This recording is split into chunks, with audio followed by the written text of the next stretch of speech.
started writing songs, and basically, I guess I'll go to where I met Scone. I was a wine sommelier. I used to taste wines for a living and give you wine recommendations and food pairings with your meal. And so basically, I met Adam Scone playing a solo gig for his band called the Peach Kings in Georgia.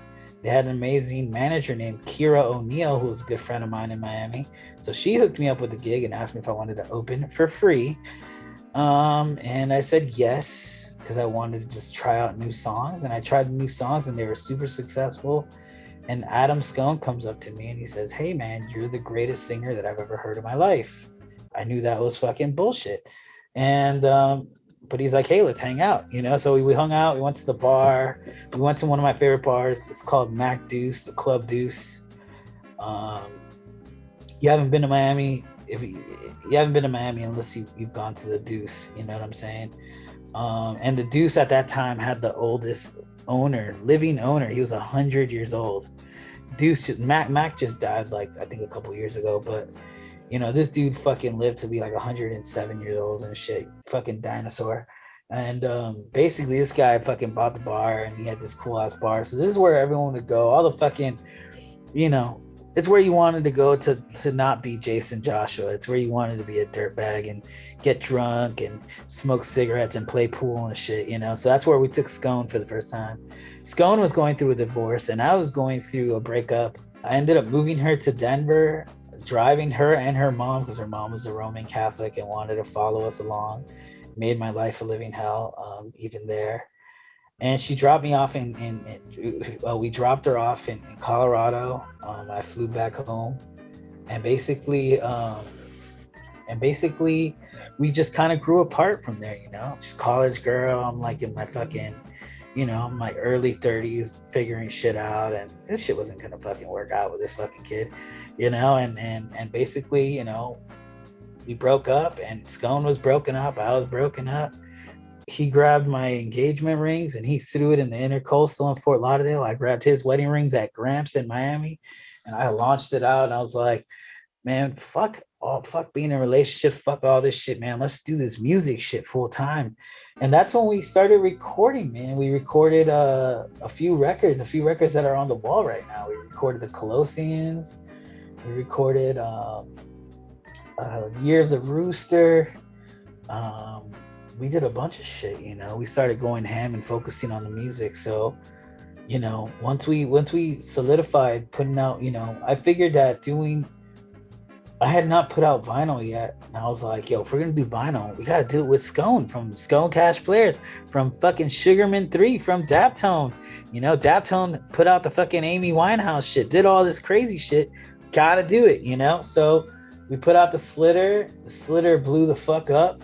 We did Year of the Rooster. We followed up with Year of the Rooster, which is still a song that's on two songs that are on an untitled album. We have no idea when that album's coming out. We had no idea, but we just released it ourselves. And Michael Duffy from the White Blinds hits up Adam Scone and is like, yo, I'd love to fucking tour with you guys, And we were selling records. We put all this shit out on Mango Hill, not knowing what was going to happen, because no fucking record label, none of your favorite record labels would ever hit us back. And basically none of my favorite labels would hit me back, and basically we're just like, yo, let's put it out on Mango Hill and on Flamingo Time, which is like, it's a fake label that Scone started, and I started Mango Hill, which was a fake label. And we were like, okay, cool. But what we would do is like, basically we changed the fucking game in this sense, man. And you can correct me, whoever's listening and watching this, you can correct me if I'm wrong, but yo, we were doing this shit and this shit was fucking, I was popping. We would make records and we would find dope ass Instagram influencers that were like in the fucking soul organ community, and we would follow them, and then we would DM them and we'd be like, hey dude, we want to send you a record. And people were like, yeah, free record? Fuck yeah. And I was like, yo, but if you like it, you got to post it. You know what I'm saying? And that's before posts, like people posting stuff about you was like even huge. Post was free back in the day, it cost me a record, and now you send shit to like an influencer, they make a story, put it on the story, and that's about it. you don't get that fucking post. But you know, like then it was like, yo, we got all these fucking dope ass fucking DJs, you know, including Scheme Richards, you know what I'm saying? You have Scheme Richards, you have Double P's, which were still friends, and I'm super dope. Supreme La Rock, we would send records to DJ Prestige, I believe his name is. He had Flea Market Funk, the blog. So we would send it to all these fucking blogs or 45 live blogs. We would send all our shit out to blogs, and people do all this promo work for us by just posting this shit, man. That's how Rose Gold blew the fuck up, man. You know what I'm saying? So we did all this Scone Cash Players records. We went on tour, met Gabe Roth, you know, I'm quiet as fuck, not saying a fucking word to him. You know, I don't want to be like, yo, here's my demo, here's my fucking solo shit. So I didn't say a word to him.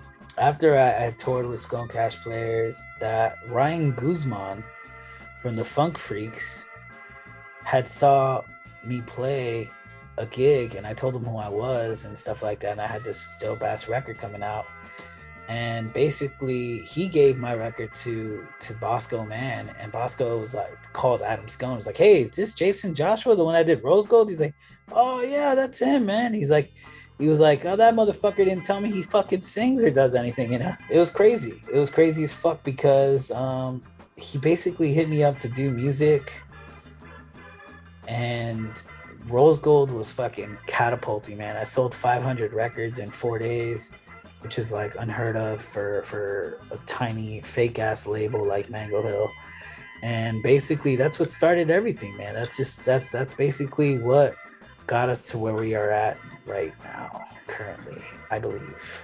Now, I want to go back into Rose Gold, because Rose Gold, was this something that you wrote with the Scone Players, or was this something that you just wrote on your own? I wrote that on my own, you know. I wrote songs for Scone Cash Players, but I was writing songs on my own, man. You know, once I had gotten over the horrible engagement with the Nicaraguan family, I basically was able to, like, I was so broken, dude. I was so broken. So when this girl was talking to me, and like she wanted to talk to me, and she was beautiful too, I was like, oh, you want to talk to me? You want to talk to me? You know, I was like, okay, cool, man. And we started hanging out, and that's where Rose Gold came from, man. You know, that's where Rose Gold came from. That's where the language of love came from. And also, it's where La Vida es Fria came from. You know what I'm saying? So that's the realest shit I can tell you, man. It's a real experiences, real life.